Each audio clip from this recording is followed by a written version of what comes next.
Good morning, ma'am. Ma'am, in this time of reflection, ano po ang message niyo sa inyo as of detractors muna ni Pangulong Marcos and then sa mga bashers niyo, namely Harry Roque and Vice President Sara Duterte? Inamin mo, basher sila.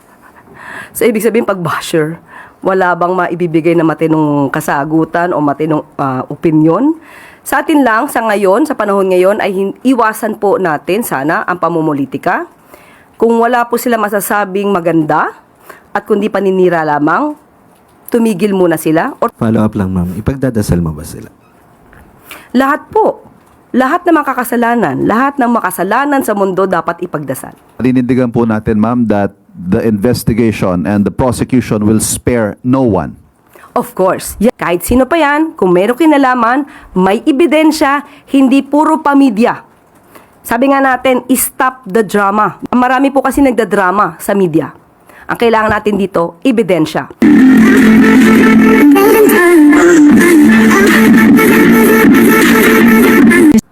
At maaari na po akong tumanggap na inyong mga katanungan.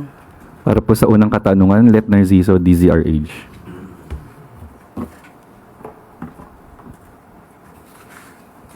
Good morning, Yusek. Ma'am, sinabi po ni Pangulong Marcos kanina na sa Ilocos Norte siya mag-Holy Week. Pwede po bang humingi ng karagdagang detalye? May nabanggit ba siya kung anong mga activity niya doon, anong gagawin niya, or magbabakasyon lang siya? Sa Pangulo po, hindi po uso ang salitang pagbabakasyon. So sabi nga po niya, siya po ay mag-spend ng kanyang Holy Week sa Ilocos Norte kasama ang kanyang pamilya. Walang pagbabakasyon dahil patuloy po ang ating Pangulo sa pagmomonitor at pagbibigay ng utos sa mga kailangan na gawin ng ating mga ahensya sa gobyerno. Kailan po sila pupunta?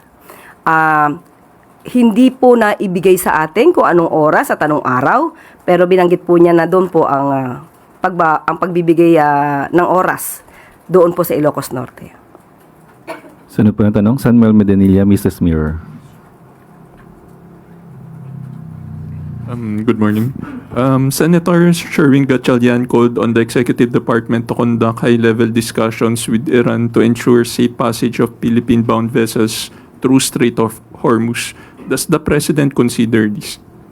Kahapon po ay nagkaroon din po ng meeting ang Uplift at yan po ay ipinag-utos na po ng Pangulo kay Secretary Tez Lazaro at ayon po kay Secretary Tez Lazaro ng DFA, makikipag-usap po siya sa ambassador ng Iran.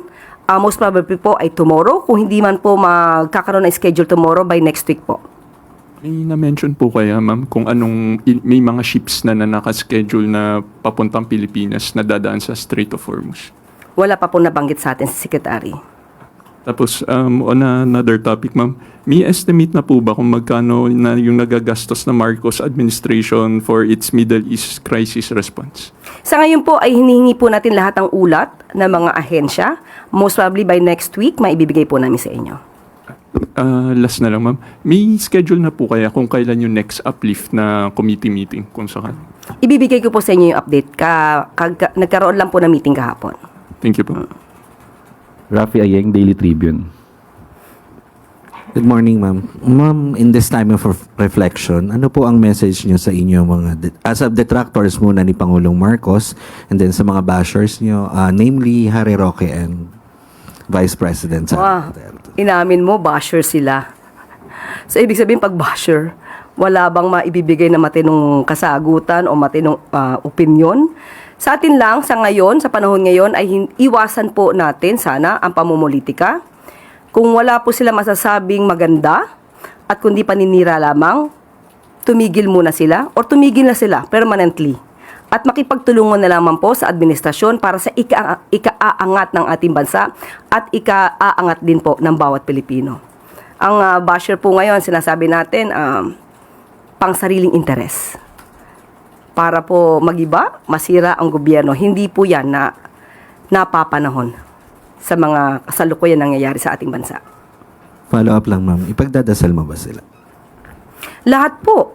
Lahat ng makakasalanan, lahat ng makasalanan sa mundo dapat ipagdasal. Sunod po na tanong, Ana Bajo, GMA News Online. Morning, ma'am. Ma'am, in relation to criticisms, may we just get a palace reaction on Senator Amy seeking forgiveness from her father, late President Ferdinand Marcos Sr., for not being able to watch her brother, the President. May I read a portion of her statement? She said, "Hindi ko nabantayan kaya dad, sinubukan ko talaga, pinagpilitan ko. Nayayamot na nga sa akin si Bongbong, alam ko naman, pero hindi ko talaga kinaya."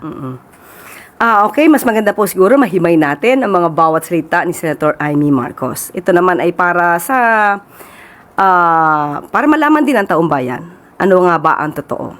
Ang sabi niya ay hindi nabantayan. Sino kaya talaga ang hindi nabantayan ng magulang at sino ba talaga ang hindi nabantayan ang kapatid? Unang-una po, ang Pangulo, hindi po ito nagbumura, hindi ito nagme-meltdown lalo na sa publiko, at hindi po ito nagbabanta sa buhay ni numan.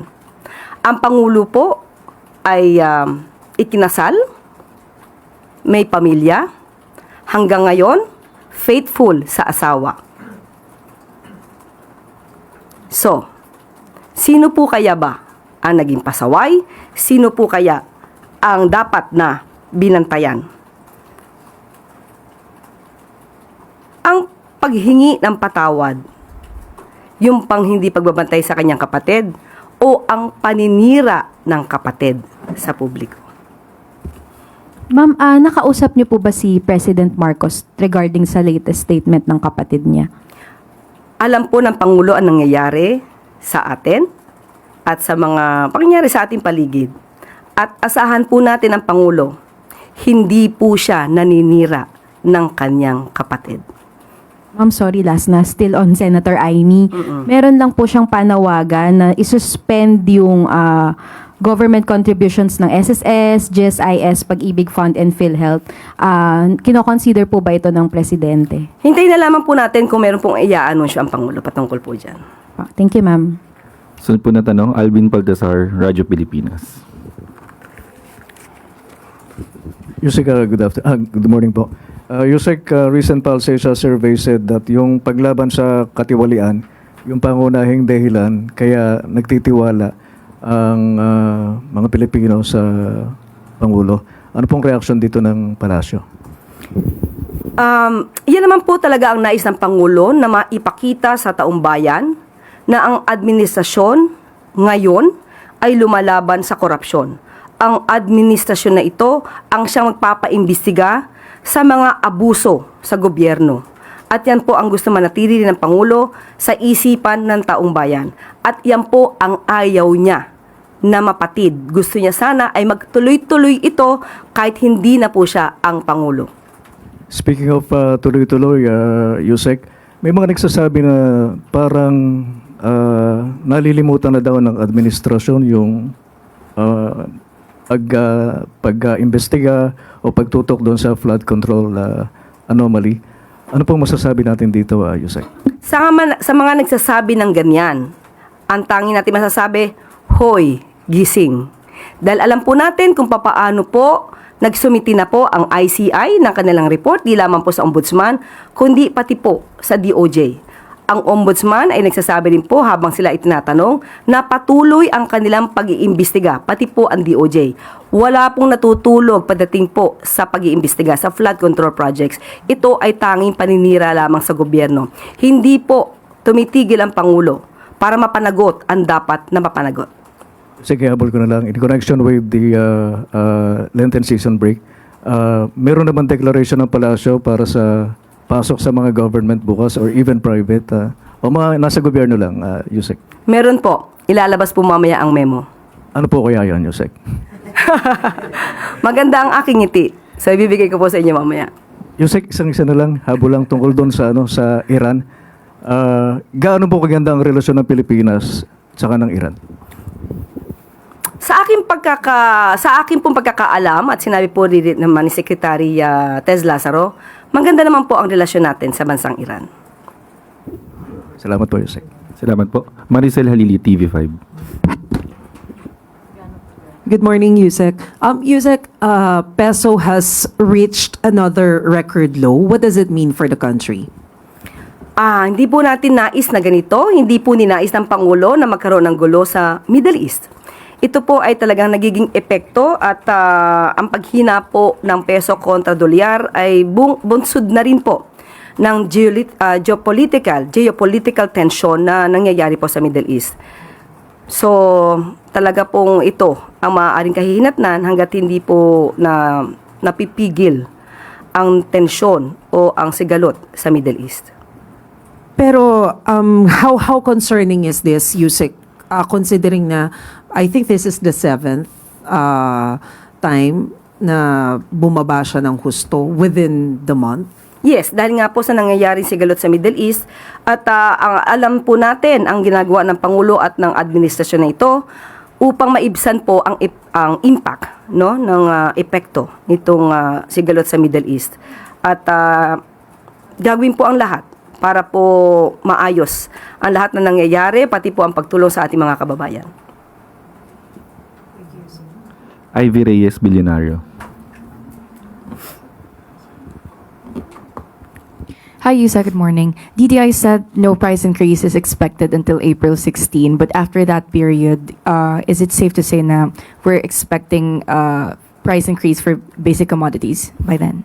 Nakausap po natin kahapon si Secretary Chris Roque at nag-report po siya sa Pangulo sa Uplift at sinabi po niya at na meron nga po tayong listahan dito ng mga produkto. Ibibigay ko po sa inyo, hindi ko po alam kung kayo may kopya na, pero ibibigay ko po sa inyo ang kopya na ito kung saan po nangako po ang mga manufacturers na hindi nga po magkakaroon ng price increase hanggang April 16, 2026. Pero nangako rin po sa Secretary Chris Roque na weekly ay magmamonitor po sila at sa aking pagkakaalam, balak po niyang makipag-meeting muli ngayon sa mga manufacturers para po hindi tumaas ang presyo. Pero sabi nga natin, may mga pagkakataon po talaga na hindi natin kakayanin pigilan dahil sa nangyayaring sigalot sa Middle East. Pero lahat po ng pwedeng gawin ng ahensya ng gobyerno ay gagawin po para po hindi maging mahirap na pasanin ito sa ating mga kababayan. Assuming magtaas po talaga ng presyo after April 16, bukod po sa pakikipag-meeting ng DTI, ano po yung contingency measures ng gobyerno? Okay, sa ngayon po, ayaw na po natin sabihin na magtataas sila. So, doon muna po tayo sa walang price increase at after a week, saka po natin tanungin ang DTI para po sa mas detalyadong programa para dito. Ivan Mayrina, GMA7. Yusek, good morning. The Independent Commission for Infrastructure is set to cease operations today, March 31. I refer to Section 10 or the sunset clause of EO 94 that created the ICI, and I quote, "The ICI shall be rendered functus officio upon the accomplishment of the purposes for which it was created, or unless sooner dissolved by the President." Ang tanong ko po, ma'am, ano ba ang naging basihan ng pag-dissolve sa ICI? Is it because the President thinks the ICI has fully accomplished its mission, or has the President officially dissolved the ICI? Okay. Sabi nga natin at nabanggit mo ang Section 10, ang sunset clause, kung saan binanggit ang functus officio in Latin. Ibig sabihin, sila naman po ay nag-report at mismong si Justice Reyes ang nagsabi na na-accomplish na nila ang kanilang trabaho. At yun po ang magiging basihan at kung sila man ay matatapos ngayon, yan po ang magiging basihan dahil yan po ang isinasaad sa Executive Order 94. Yusek, may update na ba sa naging pag-aaral ng Malacanang sa report ng ICI? I remember in a previous briefing you told us that it's taking a bit, it's taking some time dahil mahaba-haba po yung report. Nabasa na ho ba ito ng Pangulo at anong naging takeaways niya? And is there any new directive to the Ombudsman or maybe the DOJ? Hinayaan niya po ang ICI na mag-decide kung ito po ay tatapusin ang kanilang trabaho base sa kanilang accomplishments. At nung nagsumiti na po ang ICI ng kanilang report sa DOJ at sa Ombudsman at siya mismo ang nagsabing tapos na po ang kanilang mandato. So, doon lang po nagre-rely ang Pangulo. Ma'am, last, sorry. Ang sabi nyo kanina sa mga nag-iisip na, or siguro yung mga bitin sa naging pag-iimbestiga na ICI, sabi nyo, gumising sila dahil maraming ginagawa ang gobyerno. But hindi rin ho siguro natin mayaalis na marami ang underwhelmed if not disappointed because the creation of the ICI raised expectations of the administration's resolve to hold corrupt officials accountable. Pero may mga tanong pa rin ho hanggang ngayon eh. Yun na yun. Dahil wala pa hong nakukulong na malalaking isda. Okay, ganito po ang trabaho ng ICI, Fact-Finding Committee. Marami na po silang naisumite sa DOJ, marami na po silang nasumite sa Ombudsman. So, ang ibig pong sabihin yan, hindi po natulog, nagpahinga, hindi nag-relax ang ICI. Ngayon po, lahat po ng kanilang nairekomenda, nakasuhan o for further investigation, nasa kamay na po yan ng DOJ at ng Ombudsman. Sa totoo lamang po, mukhang overwhelmed po ang Ombudsman at ang DOJ sa dami po ng mga kasong pinaparekomendang sampahan dito patungkol sa flood control project. So, hindi po masasabing yun lang ang naging trabaho ng ICI. Ang masasabi po natin, iyon ang naging trabaho ng ICI. Paninindigan po natin, ma'am, that the investigation and the prosecution will spare no one, Of course, yan ang no gusto. matter how high up. Definitely. Kahit sino pa yan, kung meron kinalaman, may ebidensya, hindi puro pamilya. Sabi nga natin, stop the drama. We have to start working. Marami po kasi nagdadrama sa media. Ang kailangan natin dito, ebidensya.